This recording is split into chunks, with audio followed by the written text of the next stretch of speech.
फर्रुख इल्ताफ नून league में हैं, चौधरी फवाद नून में जा नहीं सकते, तहरीक इस्तेहकाम उन्हें जितवा नहीं सकती, जेहलम में आज़ाद उम्मीदवार का जीतना मुश्किल है। ऐसे में चौधरी फवाद जाए तो कहाँ जाए? इसी कन्फ्यूजन ने उसे अडियाला जेल पहुंचा दिया है। देखें ये कन्फ्यूजन कब दूर होगी। चौधरी फवाद अब और तब बाय सुहेल वड़ाई। चौधरी फवाद हुसैन आजकल अडियाला जेल में है। कल के वफाकी वजीर को चंद दिन पहले सर और मुंह पर काली टोपी पहनाकर अदालत में लाया गया, मगर आज के मेरे कालम का उन्वान अब का चौधरी फवाद नहीं, तब का चौधरी फवाद है। ये कोई 30 बरस पुराना किस्सा है। 1993 या 1994 की बात है। फवाद के चचा चौधरी इल्ताफ हुसैन पंजाब के गवर्नर थे।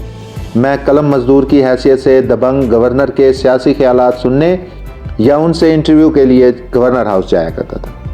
ऐसे ही किसी विजिट में चौधरी फवाद से गवर्नर हाउस में मुलाकात हुई। चौधरी फवाद उस ज़माने में गवर्नमेंट कॉलेज लाहौर में BA के तालिब इल्म थे और अपने चचा गवर्नर चौधरी इल्ताफ हुसैन के पास गवर्नर हाउस में ही मुकीम थे।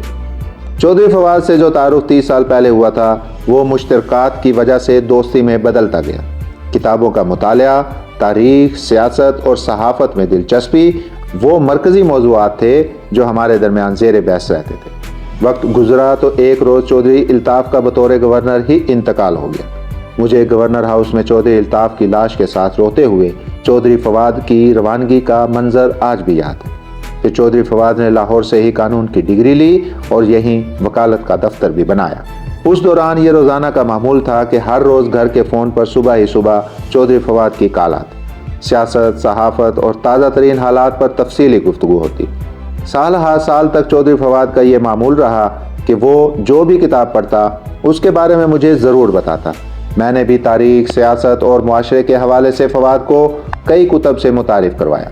वक्त के साथ साथ ये रिश्ता मजबूत होता रहा। चौधरी फवाद और उसके 2 पार्टनर दोस्तों राजा आमिर खान और मलिक मोहम्मद अहमद खान, जो आजकल नून लीग के अहम रहनुमा हैं, ने वकालत का दफ्तर खोला ही था कि चौधरी फवाद के चचा चौधरी इफ्तिखार हुसैन लाहौर के चीफ जस्टिस बन गए। फवाद मेहनती था मगर उस वक्त बहुत जूनियर था। हमारे रिवाज के मुताबिक चचा के चीफ जस्टिस बनते ही उसकी वकालत चमक उठी। इससे थोड़ा अर्सा पहले चौधरी फवाद अमली सियासत में भी कूद चुके थे। मुझे वो दिन भी याद है जब पीपल्स पार्टी पंजाब के राव सिकंदर इकबाल से चौधरी फवाद की मुलाकात में उसे शोबा इत्तलात का ओहदा दिया गया। वक्त गुजरता रहा, जनरल मुशर्रफ का मार्शल्ला आया, मुस्लिम लीग काफ की दाग बेल पड़ी तो जेलम का ये जाट खानदान चौधरी इल्ताफ के साहिबजादे फर्रुख इल्ताफ की सरबराही में काफ लीग में चला गया। चौधरी फर्रुख इल्ताफ गुजरात के चौधरियों के करीब थे, ऊपर से चचा Iftikhar Chaudhry chief justice Lahore high court थे। ऐसे में चौधरी फर्रुख ज़िला जेहलम के नाजिम और चौधरी फवाद के मामू चौधरी शहबाज हुसैन वफाकी वजीर बन गए। चौधरी फवाद का उस ज़माने में सियासी किरदार बहुत महदूद था, अलबत्ता उनका सारा जोर वकालत पर था। ताहम जनरल मुशर्रफ के खिलाफ अदलिया की तहरीक चली तो उस वक्त चौधरी फवाद जनरल मुशर्रफ के करीब हो गए और फिर बादअज़ां इक़्तिदार से रुखसती के बाद उनकी नई जमात में शामिल हो गए। चौधरी फवाद उस जमात को मकबूल बनाने के लिए काफ़ी मुतहर्रिक हुए, लेकिन कोई नुमायाँ कामयाबियाँ हासिल ना कर सके। जनरल मुशर्रफ की इक़्तिदार से रुखसती के बाद पीपल्स पार्टी की हुकूमत बनी।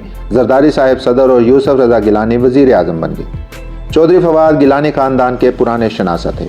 उसी ताल्लुक़ के हवाले से वज़ीर आज़म यूसुफ रज़ा गिलानी ने उन्हें वज़ीर के ओहदे के बराबर का मुशीर बना लिया और यूँ वो गिलानी साहिब के तर्जुमान बन गए। उसी दौरान बिलावल भुट्टो से भी उनकी गाड़ी चलने लगी, मगर ये दौर भी गुजर गया। इमरान खान का सितारा चढ़ने लगा था। नवाज शरीफ के तीसरे दौर का ज़वाल शुरू था।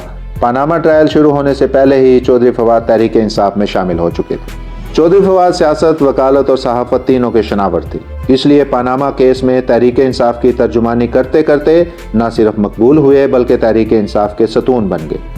इंतखाबात हुए तो न सिर्फ टिकट मिला और वफाकी वज़ीर इत्तलाआत बन गए बल्कि मुल्की सहाफ़त का धारा बदलने की कोशिश में मसरूफ़ हो गए। वफाकी वज़ीर इत्तलाआत की हैसियत से उनकी पॉलिसियों का मैं शदीद नाक़िद रहा और उन्हें यह कहता रहा कि आप जनरल बाजवा, जनरल आसिम बाजवा और जनरल आसिफ गफूर के मीडिया मुखालिफ एजेंडे को आगे बढ़ा रहे हैं। ताहम चौधरी फवाद ये मानने को तैयार ना थे और हर रोज़ ये बयान देते कि मीडिया का बिजनेस मॉडल ठीक नहीं है।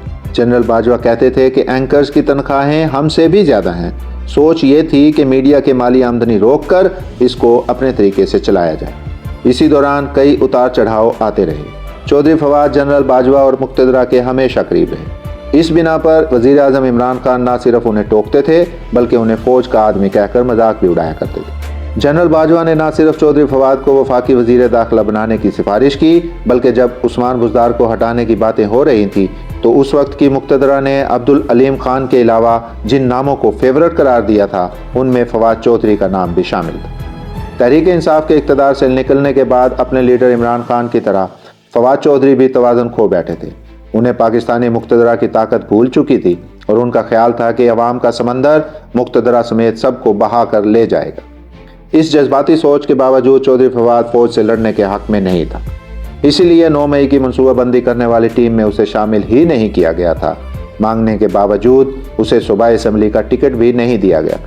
9 مئی جہاں عمران خان کی مقبول سیاست کو بہا کر لے گیا، وہاں چودھری فواد کے سیاسی کیریئر کے لیے بھی سوالیہ نشان بن گیا۔ چودھری فواد کی گرفتاری ہوئی، سپریم کورٹ میں گرفتاری سے بچنے کے لیے بھاگنے کی ویڈیو آ گئی اور پھر ایک روز ان کی تحریک انصاف چھوڑنے کی خبر بھی آ گئی۔ جس روز وہ تحریک استحکام کے پہلے اجلاس میں گئے اس روز بھی وہ بادل ناخواستہ گئے اور بعد ازاں بھی وہ اس کے مستقبل پر سوالیہ نشان ہونے کی وجہ سے اس میں متحرک ہونے سے گریزاں رہے۔ چودھری فواد کی اپنے کزن چودھری فرخ الطاف سے دوریاں ہو چکی۔